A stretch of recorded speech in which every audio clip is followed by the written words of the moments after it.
અમે પીપળિયા તાલુકો ઠાસરા જિલ્લો ખેડા પીપળિયાથી ચાલતા અમે 12 વર્ષથી ગરબા લઈને અંબાજી જઈ રહીએ છીએ અને અમે બધા થઈને 40 જણ છીએ. અમારા ગરબાનો વજન 30-35 કિલો વજન હશે. અમે 12 વર્ષથી માથે પગપાળા જ અંબાજી જઈએ છીએ અને અમે 40-50 જણની ટુકડી છીએ અને અમે વારાફરતી માથે માં અંબેના ગરબા લઈ અને અંબાજી જઈએ છીએ અને અમને જતો કશી તકલીફ પણ પડતી નહીં અને અમે સારી સારવારથી માના નામ પર જઈએ છીએ. મારું નામ કૈલાસબેન જયંતિભાઈ ભોઈ. 4 વર્ષથી માતાજીના ગરબા લઈને આવીએ છીએ. અમે ગામ પીપળિયા પોસ્ટ સોનીપુર તાલુકો ગળતેશ્વર ગામના ભાઈ બહેનોના સાથ સહકારથી 12મું વર્ષ જાય છે. અમારે કોઈ શ્રદ્ધા એટલી અતૂટ શ્રદ્ધા છે માતાજી પર કે કોઈ એટલું બધું વજન નહીં લાગતો.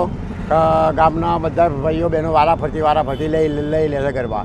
આ રીતે અમે ગરબા માતાજીના અંબાજી પહોંચાડીએ.